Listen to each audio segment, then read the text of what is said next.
మన ప్రభువును రక్షకుడైన యేసుక్రీస్తు వారి అతి శ్రేష్టమైన నామమునకు మహిమ కలుగును గాక. ఒకసారి రెండు చేతులు పైకెత్తి దేవునికి స్తోత్రం చెప్తాం. హల్లెలూయా. దేవుని వాక్యాన్ని ధ్యానం చేద్దామండి. యెషయా గ్రంథము 52వ అధ్యాయము. యెషయా గ్రంథము 52వ అధ్యాయము 2వ వచనాన్ని చదువుకుందాం. ధూళి దులుపుకొనుము యెరూషలేమా, లేచి కూర్చుండుము, చెరపట్టబడిన సియోను కుమారి, నీ మెడకట్లు విప్పి వేసుకొనుము. చాలండి. చదవబడిన వాక్యాన్ని మనం పరిశీలించిన వారమైతే ప్రవక్త అయిన యెషయా ఒక ప్రవచనాన్ని పలుకుతున్నాడు.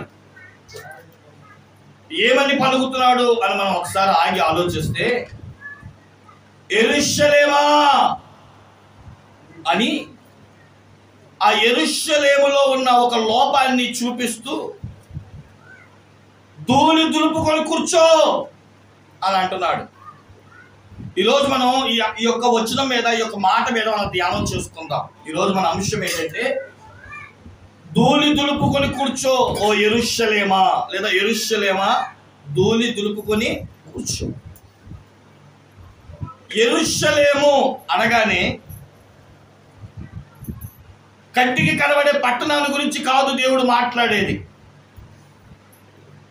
సార్వత్రిక సంఘము యెరూషలేము, వధువు సంఘము యెరూషలేము. కింద కూర్చున్న మీరైనా, నిలబడిన నేనైనా ఎవరు అంటే సంఘం.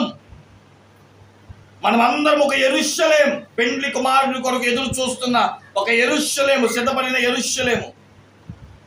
మనందరితో ఏమంటున్నాడంటే దేవుడు, ధూళి దులుపుకో అంటున్నాడు. సర్వసాధారణంగా మనం తెల్లని వస్త్రాలు ధరించినా, లేదా పట్టు వస్త్రాలు ధరించినా, కొంచెం మంచి విలువైన వస్త్రం ధరించినప్పుడు మనం కూర్చునే కుర్చీని ఒకసారి ఎందుకో చేతితో దులుపుకొని కూర్చుంటాం. తెల్లని బట్టలు అనుకోండి, అవసరమైతే ఒక కచ్చిపో ఒక టవలో వేసుకొని కూర్చుంటాం, ఎందుకంటే మరకలు అవ్వకూడదు అని.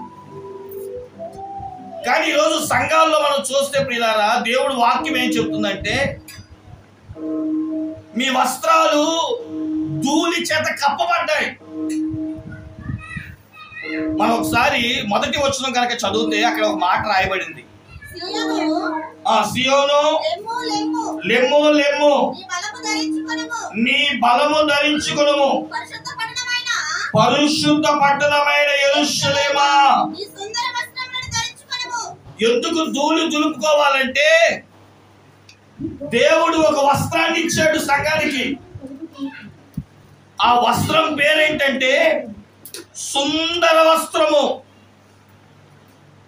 ఈ వస్త్రాన్ని ధరించినప్పుడు మనం కూర్చునే చోటు, మనము ఆశీనులయ్యే ఆ ప్లేస్ ఎలా ఉండాలంటే, ధూళి ఉండకూడదు. వేసుకున్న బట్టల మీద, కూర్చునే స్థలాల మీద ధూళుంటే బట్టలు మాస్తాయి. తెల్లని వస్త్రాలు అయితే చిరాకు కనిపిస్తాయి, చూసే వాళ్ళకి ఇంపుగా ఉండదు. కానీ దేవుడు వాక్యం చెబుతున్న మాట ఏంటంటే, నేటి సంఘాల్లో దేవుడు ఇచ్చిన ఆ నీతి అనే వస్త్రం మురికి పట్టింది. ప్రకటన గ్రంథం 3వ అధ్యాయం 4వ వచనం.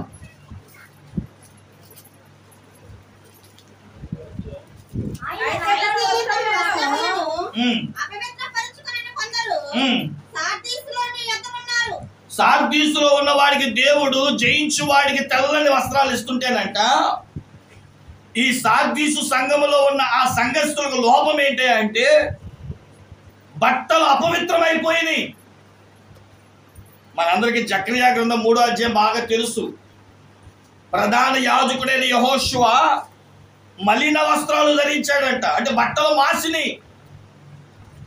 వెంటనే సాతానుడు దేవుని యొక్క న్యాయ తీర్పులో నిలబెట్టాడు. అక్కడ వాక్యం ఏమంటుంది ఒకసారి చదవండి. జకర్యా గ్రంథం 3వ అధ్యాయం మొదటి 2-3 వచనాలు. మొదటి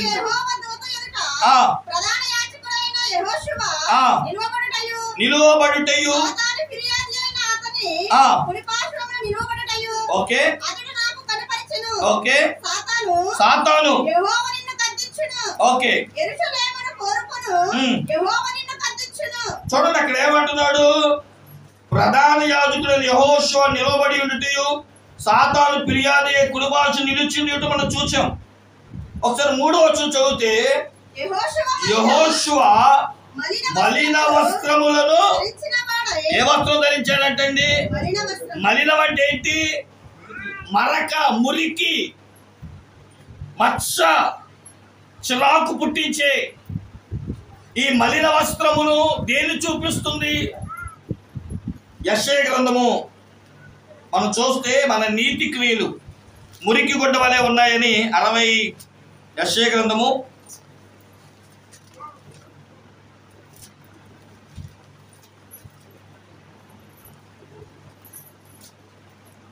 64:6 మేమందరమును అపవిత్రము వంటి వారము. ఇప్పుడు దేవుడు నీ వస్త్రాన్ని దులుపుకో అన్నాడు. ఏంటంటే నీ పనులు బాగోలా, నీ క్రియల మీద, నీ చేష్టల మీద, నీ మీద ఒక మచ్చ, ఒక మురికి. ఒక మాటలో మీకు బాగా చెప్పాలంటే, ఓ యెరూషలేమా, ఓ సంగమా, నీ మీద ఏదో ఒక లోపం ఉంది, మీ మీద ధూళి ఉంది. వస్త్రానికి ధూళి చూడగానే ఎవడైనా ఏలు పెట్టి దులుపుకో అని చూపిస్తాం, ఏలెత్తి చూపిస్తాం, పొరపాట్లు ఎత్తుతాం. ఈరోజు సంఘాల్లో పొరపాట్లు ఉన్నాయి. అందుకని దేవుని వాక్యం చెబుతుంది, ఈరోజు దులుపుకో, సరి చేసుకో. ఇందుకు ధూళి ఎక్కడి నుంచి వచ్చింది? యెషయా గ్రంథం అదే 52వ అధ్యాయం 4వ వచనం చదవండి.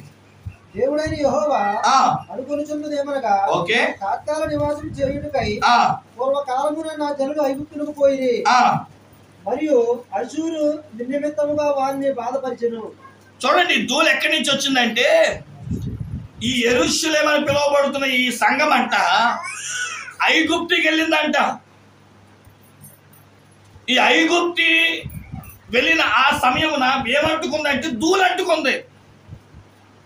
ఈరోజు మనం ఏ ధూళి దులుపుకోవాలి అంటే చెప్పండి, ఐగుప్తి ధూళి దులుపుకోవాలి. చెప్పండి అందరి మాట, ఐగుప్తి ధూళి దులుపుకో. ఐగుప్తి లోకానికి సూచన. ఈ లోకంలోకి వెళ్ళగానే ఏమైందంట? ధూళి అంటుకుంది. పాస్టర్ గారు అలా చెప్తున్నారు, కానీ ఎక్కడైనా ఐగుప్తుకు ధూళి అంటుకుంటుందా? ఒకసారి నిర్గమకాండం తీస్తే 8వ అధ్యాయం 16-17 వచనాలు. ఫరో ఉపశమనం కలుగుట చూచి యెహోవా సెలవిచ్చినట్టు తన హృదయం కట్టుపరుచుకుని వారి మాట వినకపోయిను.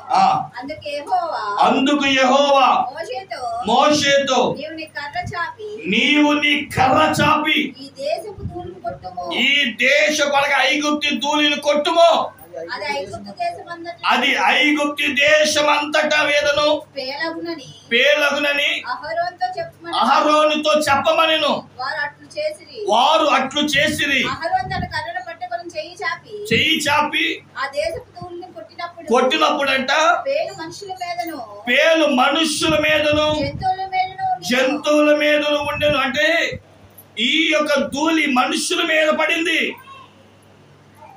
ఇక నేను మీకు చెప్పాలనుకుంటున్న మాట మీకు ఒక్క మాటలో తృష్ణంగా చెప్పాలంటే, మనకి కొన్ని అలవాటు ఉంటాయి, కొన్ని అలవాటు ఉండవు అంటాం కదా. 6 నెలలు సహవాసం చేస్తే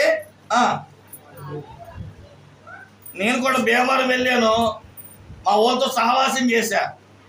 నాకు బ్రాండీ అలవాట్లేదు, విస్కీ అలవాట్లేదు, బీర్ అలవాట్లేదు. అన్నీ అరే టేస్ట్ చూడరా అని చెప్పి ఏం నేర్పారు అంటే లోకంలోకి మనం వెళ్ళాం. ఆ లోకంలోనికి మనం వెళ్ళేటప్పటికి వాడి అలవాట్లన్నీ వచ్చినాయి రాలేదా? మీరు సంఖ్యాకాండం 11వ అధ్యాయము 4-5 వచనాలు చదివితే ఈ ఇశ్రాయేలీయులు ఐగుప్తు నుంచి వచ్చారు, కానీ వాళ్ళంటారు ఐగుప్తులో తిన్న తిండి గుర్తొస్తుందంట వాళ్ళకి. ఐగుప్తులో మేమేం తిన్నాం? కూరగాయలు తిన్నాం, దోసకాయలు తిన్నాం. చదువుతారన్నమాట. సంఖ్యాకాండం 11:4-5 ఏం గుర్తొచ్చినాయి అంటే చేపలు గుర్తొచ్చినాయి, కాకరకాయలు గుర్తొచ్చినాయి.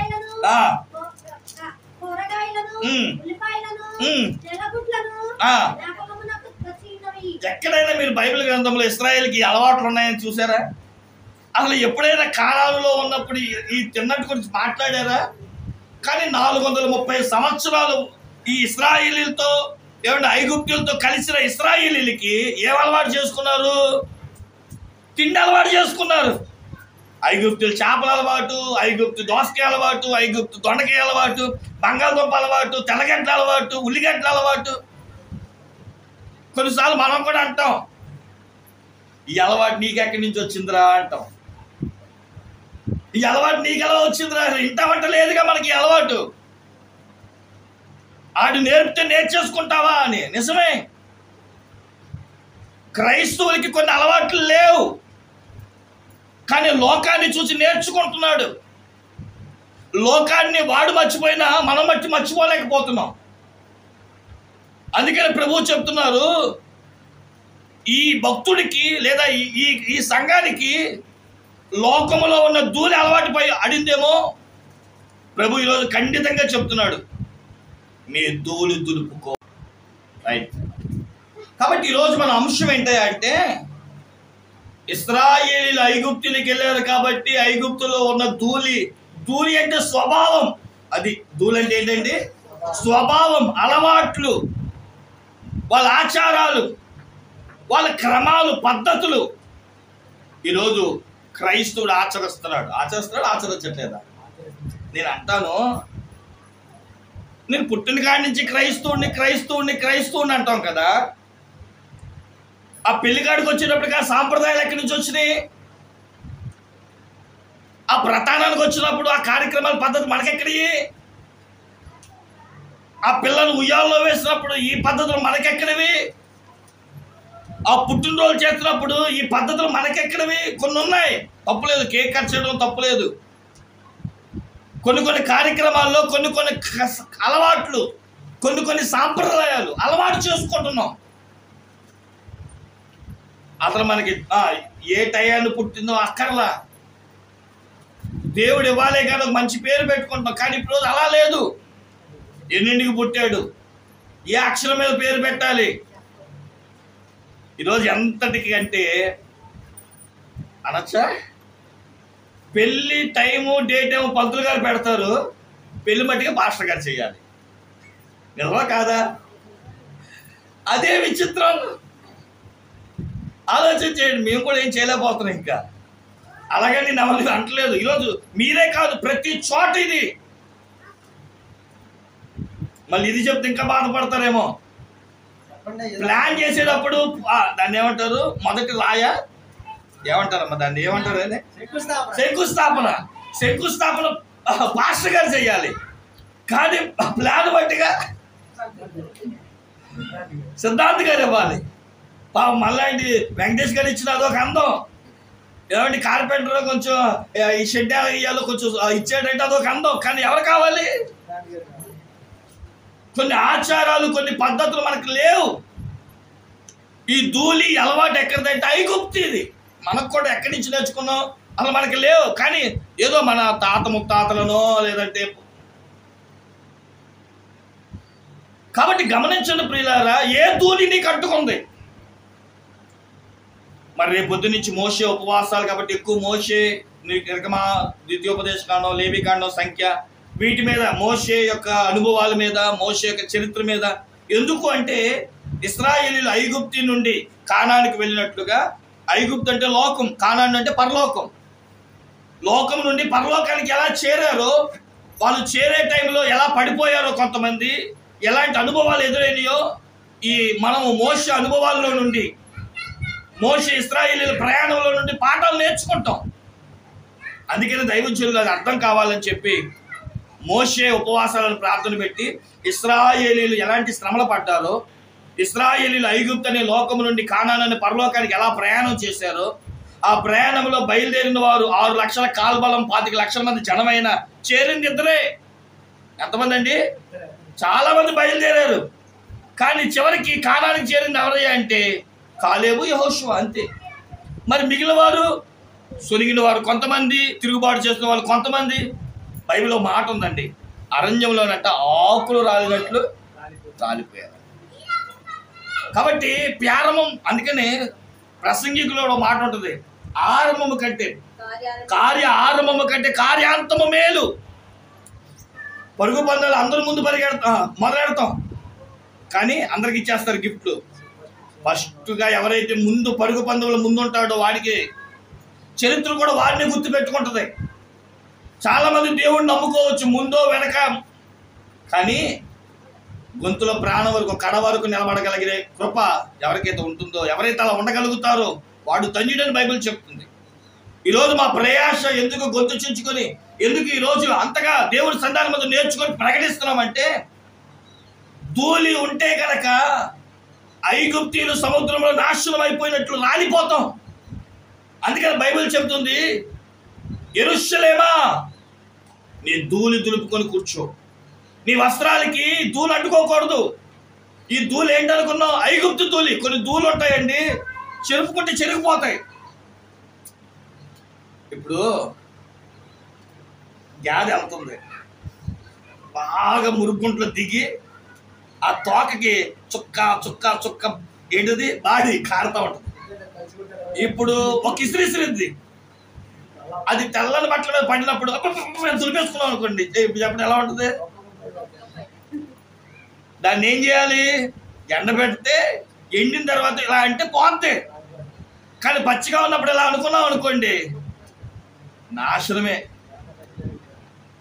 అంటే ఆలోచన చేయని ప్రియులారా, ఇప్పుడు ఈ ధూళి నీ వస్త్రాన్ని, నీ ఆత్మీయతను పాడు చేయకుండా నిమిత్తం దానికి అవకాశం ఉన్నప్పుడే ఏం చేయాలి చెప్పండి? దులుపుకోవాలి. ఈరోజు దేవుడు ఈ నెల ఆఖరిలో అంటున్నాడు, తన ఆదివారపు ఆరాధనలో 6 నెలలు నువ్వు ఎలా ఉన్నావు నేను అడగల. ఈ 6వ నెల చివరి రోజున నేను అంటున్నాను, నీ ధూళి దులుపుకో. అసలు ఐగుప్తీయుల్లో ఎలాంటి స్వభావాలు, ఎలాంటి ధూళి ఉన్నాయి? ఈరోజు ఐగుప్తి స్వభావాలు, ధూళి అంటే స్వభావం, అది కూడా ఏ స్వభావం? ఐగుప్తి స్వభావం. ఐగుప్తి ధూళి దులుపుకో యెరూషలేమా. అసలు ఐగుప్తి స్వభావాలు ఎలాంటివో ఒక 2-3 వచనాలు మీకు చూపించేసి ముగించేస్తాను. మిమ్మల్ని కూడా నేను ఇబ్బంది పెట్టను. మొదటి సమూయేలు గ్రంథం 6వ అధ్యాయం 6వ వచనం. 6:6 ఐగుప్తీయులను తమ హృదయములను కఠినపరచుకున్నట్లు మీ హృదయములను మీరు ఎందుకు కఠినపరచుకుందురు? బైబిల్ గ్రంథంలో ఈ మాట పదే నిర్గమాకాండంలో కనబడుతుంది. ఏంటంటే ఐగుప్తుల కూడా స్వభావం ఏంటంటే కఠినం. ప్రేమ లేదా? ఉంది, అయినా కఠినం.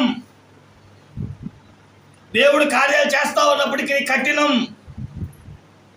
మనం నిర్గమాకాండం 4వ అధ్యాయము చివరి వచనాల కాడి నుంచి నిర్గమాకాండం 13వ అధ్యాయం దాకా మీరు చదువుకుంటే, నేను అంటాను, ఈ 10 తెగుళ్ళకి 10 సార్లు ఏం చేసుకున్నాడు? కఠినం చేసుకున్నాడు. మళ్ళీ ప్రార్థన చేయమన్నది ఆయనే. మాకున్న సమస్యలు, ఈ కప్పలను తీసేయండి, ఈగలు తీసేయండి, ధూళిని తీసేయండి అని అడిగింది ఫరోనే. ఇంకా బాగా చెప్పాలంటే పని అయిపోయింది కదా, అందుకని మళ్ళీ ఏమైపోయాడు? కఠినపరుచుకున్నాడు.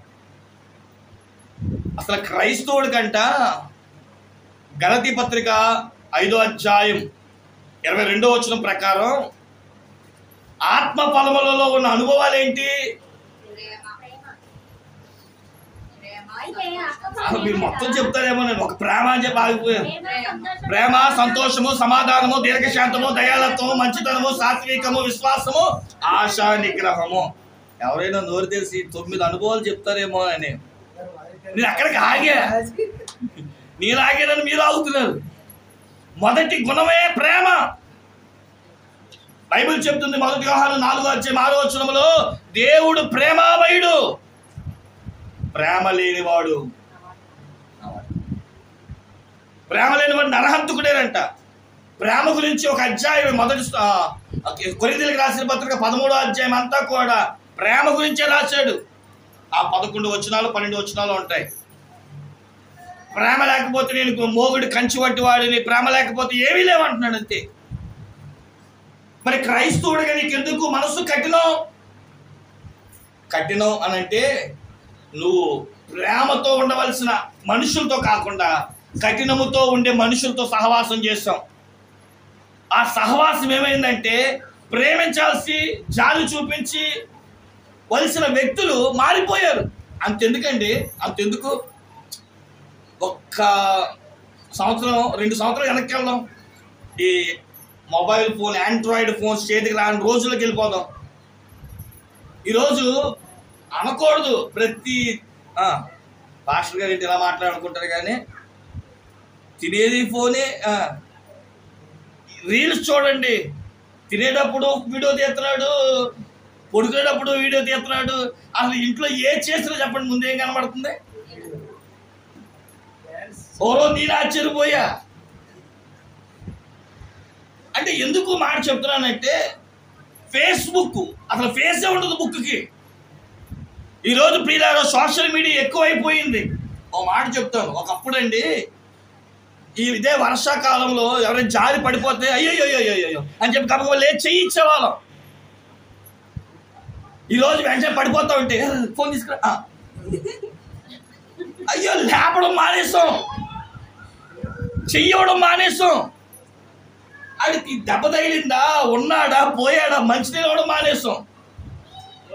పడిపోయినప్పుడు వీడియో ఏంటి? కఠినం. మనుషులు జాలిని కోల్పోయారు. అది ఎంతవరకు దారి తీస్తుందంటే, ఈరోజు తల్లి మన కళ్ళ ముందే బాధపడుతున్నా పట్టించుకోవట్లే పిల్లలు. తండ్రి రోగంతో బాధపడుతున్నా పట్టించుకోవట్లే పిల్లలు. ఇప్పుడు ఆ చూడండి, ఆ పుట్టది వచ్చిన కాడి నుంచి ఫోన్ కొంచెం ఎదిగాడంటే అనుకోవచ్చు. ఎన్ని సంవత్సరాలు? 2 ఏళ్ళకి 2 ఏళ్ళకి దానికి ఫోన్ అంట. ఈరోజు మనుషులు లోకంలో పడిపోయారండి. టెక్నాలజీ నెల పాపి 6 నెలల పాపి మొదలెట్టేస్తున్నారు. మనుషులు ప్రియులారా మైండ్ ఎటు వెళ్ళిపోతుందో తెలియట్లా, మైండ్ డెడ్ అయిపోతుందంట. ఈరోజు మనుషులంట బ్రతికిన జీవచరాలా బతుకుతున్నారంట, చచ్చిపోవట్లా, బ్రతికే ఉన్నారు. ఒకసారి మీ పిల్లలకు ఫోన్ ఇచ్చి పిలిచి చూడండి. నాకైతే భలే కోపం వస్తుంది. ఫోన్ తీసుకున్న తర్వాత కృప కృప కృప నరిసిన పలకదే. ఎవరు చౌడు వచ్చిందంటే లేదు, లీనమైపోతున్నారు. లోకపు అలవాట్లు. చెయ్యవలసిన వాడు ఏమైపోయాం, ప్రేమ చూపించాల్సిన ఏమైపోయాం. ఐగుప్తు స్వభావాలు దులుపుకోండి. హెబ్రీ పత్రిక 3వ అధ్యాయం 13వ వచనం.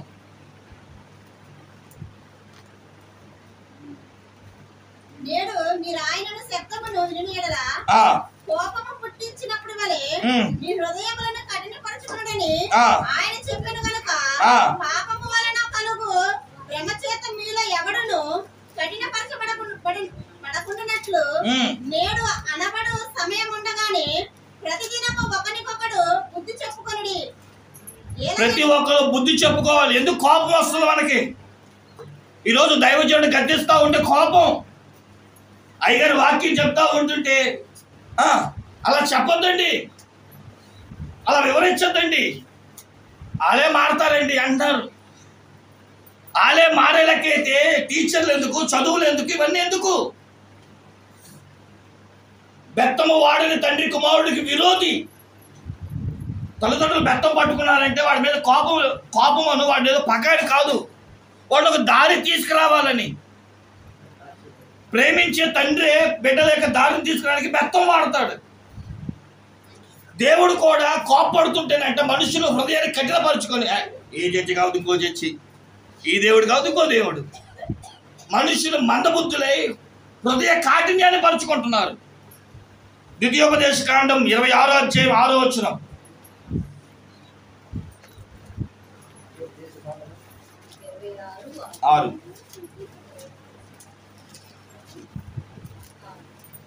ఐగుప్తు మనలను హింస పెట్టి మనలను బాధపరిచి మన మీద కఠిన దాస్యము మోపగా మనకు మన పితరుల దేవుడైన యెహోవాకు మొరపెట్టినప్పుడు యెహోవా మన మొరటిని మన బాధను ప్రయాసమును మనకు కలిగిన హింసను చూచెను. చూడండి, ఐగుప్తుల బుద్ధి ఏంటంటే కఠినపరచడం. వాళ్ళ పనులు కఠినంగా ఉంటాయంట, వాళ్ళ హృదయాలు కఠినంగా ఉంటాయంట, వాళ్ళ స్వభావమే కఠినం. కాబట్టి నేను తేల్చి చెప్పే మాట ఏంటంటే, మనలో ఉండకూడని ధూళి అది కఠినం. ప్రేమించే మనసు మంది, ఇతరులకు ప్రేమను చూపించే వాళ్ళం. కానీ ఎవడు అలవాటు చేశాడో, ఎక్కడ అలవాటు పడిందో, ఒకప్పుడు ప్రేమించేవాడండి, ఒకప్పుడు ప్రేమించేదండి, కానీ ఈరోజు మారిపోయింది. ఏమండి, 18 సంవత్సరాలు పెంచిన తల్లిదండ్రులు విడిచి ఎవరినో 5-6 నెలలు ప్రేమించిన వాడితో వెళ్ళిపోతుంది పిల్లలు. ఈరోజు కఠినమైన హృదయాలుగా మారిపోతున్నాయి. అయ్యో నేను వెళ్ళిపోతే నా తల్లిదండ్రులు బాధపడతారే, కన్నీరు పెట్టుకుంటారని ఆలోచన లేదు ఈరోజు. కాబట్టి గమనించాలి ప్రియులారా, ఐగుప్తు స్వభావం కఠినం. మనం ఆ కఠినాన్ని దులుపుకోవాలి. మనలో ప్రేమ ఉండాలి తప్ప ఏముండకూడదు చెప్పండి, కఠినముగా ఉండకూడదు. ఐగుప్తు యొక్క రెండవ స్వభావం చూద్దాం రండి ప్రియులారా. నిర్గమకాండం 18-11 స్పీడ్గా చదవాలి. 11 ఐగుప్తీయులు గర్వించి ఇశ్రాయేలుల మీద చేసిన దౌర్జన్యమును బట్టి ఆయన చేసిన దాన్ని చూచి యెహోవా సమస్త దేవతల కంటే గొప్పవాడని ఇప్పుడు నాకు తెలిసినదనెను. ఇక్కడ రెండో స్వభావం, ఐగుప్తుల స్వభావం ఏంటంటే గర్వం. గర్వం ఈరోజు మనుషుల్ని పట్టి పీడిస్తుంది.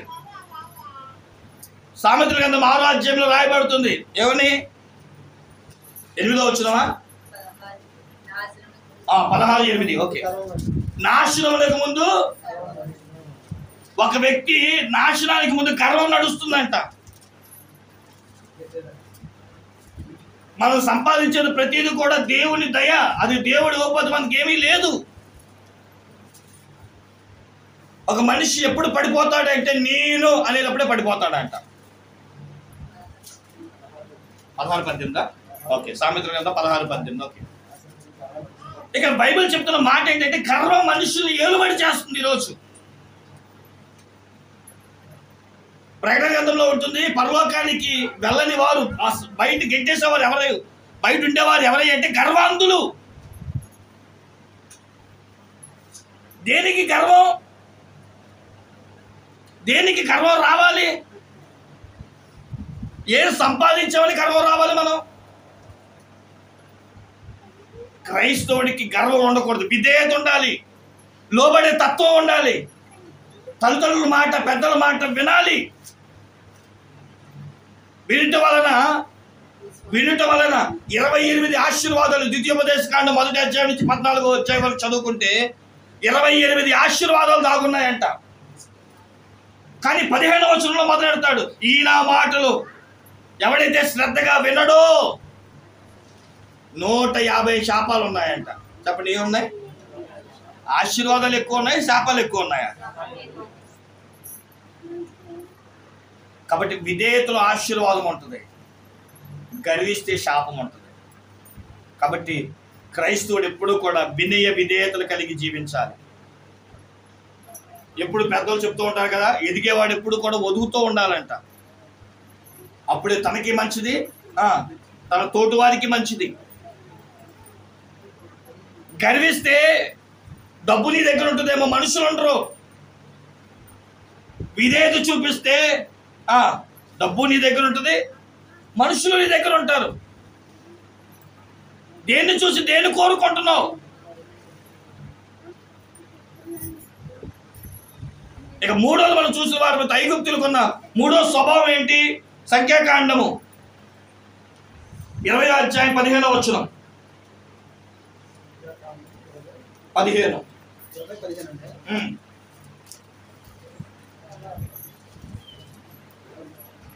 కాబట్టి యెహోవా సుడిగాల చేతనైనట్టు 20:10 మా పితరులు ఐగుప్తునికి వెళ్ళిరి, మేము చాలా దినాలు ఐగుప్తులో నివసించితిమి. ఐగుప్తీయులు మమ్మును మా పితరులను శ్రమ పెట్టిరి. అది ఐగుప్తులు కూడా మూడో స్వభావం ఏంటంటే శ్రమ పెట్టడం, పని చేయించుకోవడం వేరు. మనం అందరం పనులకి డబ్బులు ఇచ్చి పని చేయించుకుంటాం. ఇంకొంతమంది ఉంటారండి, దాని పని అనాలో లేదా దానికి బానిస అనాలో తెలియదు. మనం ఎవరిని బానిసలుగా చూడకూడదు. అదేంటి మాస్టర్ గారు, డబ్బులు ఇస్తున్నాం కదా, పని చేయించుకోవడానికే కదా. పని ఎంతవరకు చేయించాలి అంతవరకే. కాబట్టి మూడో స్వభావం, ఎందుకంటే నేను విస్తరించట్లే, సమయం అయిపోయింది కాబట్టి, మూడవది శ్రమ పెట్టడం. నాలుగవది మనం చూసిన వారమైతే ఆదికాండం 39వ అధ్యాయం 1వ వచనం, 2వ వచనం, 11వ వచనం, 12వ వచనం. ఈ ఐగుప్తులకు ఉన్న 4వ స్వభావం ఏంటి అంటే పాపపు స్వభావం. మీకు బాగా చెప్తే అర్థమైంది. యోసేపు ఒక ఐగుప్తుడి ఇంట్లో దాసుడుగా ఉన్నాడు. యాక్చువల్గా గృహ నిర్వాహకుడిగా ఉంటూ అన్నిటిని బాధ్యత యజమాని ఏం చేశాడంటే, యోసేపు నువ్వైతే బాగా లెక్కలు చూస్తున్నావురా, నువ్వే చూసుకో లెక్కలు అని తన ఇంటి మీద ఉన్న పనులందరికీ ఇతడే గృహ నిర్వాహకుడిగా పెద్దవాడికి ఇచ్చేశాడు. ఈలోపు ఐగుప్తుడికి ఒక భార్య ఉంది. యోసేపు అందంగా ఉండడం చూసి నాతో పాపం చేయడం మొదలెట్టింది. అన్నీ ఇచ్చాడు కానీ నిన్నివ్వలేదమ్మా అంటే పర్లేదు. వ్యభిచారం ఐగుప్తుకు అలవాటు ఏంటంటే పాపపు స్వభావం. దేవుడు మనకు అన్నీ ఇచ్చాడు. ఏదైనా తోటలో దేవుడు అంటే ఆదాముకు అన్నీ ఇచ్చాడు కానీ ఆ మంచి చెట్లు తెలివినిచ్చే వృక్ష ఫలాన్ని ఇవ్వలేదు. ఇలా చాలా మంది అనుకుంటూ ఉంటారు, దేవుడు ఈ లోకాన్ని ఇచ్చాడు కదా, మరి ఎందుకండి బ్రాండీ సీసాలు వద్దంటున్నాడు, ఎందుకండి టీవీలు వద్దంటున్నాడు? అవి పాపం. బైబిల్ చెప్తుంది, లోకంలో ఉన్నదంతయు శరీరాశ, నేత్రాశ, జీవడము ఇవి తండ్రి వలన కలిగినవి కాదు, మనుష్యులు మాయోపచేతం కల్పించుకున్నారు. దేవుడు ఏమన్నాడు మాట చెప్తాం వినండి, ముగించేస్తున్నాను. ద్రాక్ష పళ్ళు జ్యూస్ చేసుకొని తాగు. ద్రాక్ష జ్యూస్ తాగితే చెప్పండి అందంగా అవుతారంటే ఆయన అంటాడు, బుగ్గలు కూడా ఎర్రగా వస్తాయంట. కానీ ఈరోజు మనుషులు ఆ ద్రాక్షని ఒక నెల కొలబెడుతున్నారు. దేవుడు కొలబెట్టమన్నాడా? దేవుడు తెలియదా కొలబెట్టాలో లేదో? కానీ మనుషులు తమ మాయోపాయం చేత దాన్ని కొలబెట్టుకొని మద్యంను సేవిస్తున్నారు. ఇది మనుషులు తెచ్చిపెట్టుకున్నవి. ధనము మనుషులు తెచ్చుకొని కులాలు మనుషులు తెచ్చిపెట్టుకున్నవి. ఇలాంటి స్వభావాలు క్రైస్తవుడికి ఉండకూడదు. అందుకని బైబిల్ చెప్తుంది, ఓ యెరూషలేమా నీ ధూళి దులుపుకొని కూర్చో. ఇది ఐగుప్తి ధూళి నీకు అంటకూడదు. ఎందుకంటే నీ మీద సుందరమైన వస్త్రం ఉంది, అవి నీతి క్రియలు. నీ క్రియలకు తగిన జీతం దేవుడు ఇచ్చాడు. నీ ఆశీర్వాదాన్ని పోగొట్టేటట్లుగా సాతానుడు నీ మీద ఒక ధూళి, ఒక మరకి విసిరాడు. దాన్ని దులుపుకోకపోతే అసహ్యం ఉంటుంది. అది దులుపుకోకపోతే నిత్య నరకానికి వెళ్తావు. కాబట్టి మన మీద ఉండకూడదు ఐగుప్తి ధూళి. చెప్పండి ఏంటంట? అట్టి స్వభావం మనలోనికి చేరుకున్నట్లు, ఇశ్రాయేలుడిగా క్రీస్తు యొక్క స్వభావం మనకు కలిగినట్లు, యేసు క్రీస్తు ప్రభువారు నీ కొరకు నా కొరకు కల్వరి శిలువలో మరణించింది, తిరిగి లేచి పునరుద్ధానుడయింది. లోకపు యొక్క అలవాట్లకు దూరమై క్రీస్తుకు దగ్గర ఆయనతో పాటు ఉంటామని. కాబట్టి కూర్చునే ప్రతి ఒక్కరము, స్థిరపడే ప్రతి ఒక్కరము ఎలాగైతే కుర్చీలో ఉన్న ధూళి దులుపుకొని కూర్చుంటామో, మన పాపాన్ని, మన స్వభావాన్ని దులుపుకొని మనం కూర్చున్న వాళ్ళమైతే దేవుడి ఆధిక్యతను పొందుకొని ఆయన మహిమకైన రాజ్యానికి చేరుదము గాక. దేవుడి మాటలు దీవించును గాక. తలవంచన ప్రార్థన చేసుకుందాం.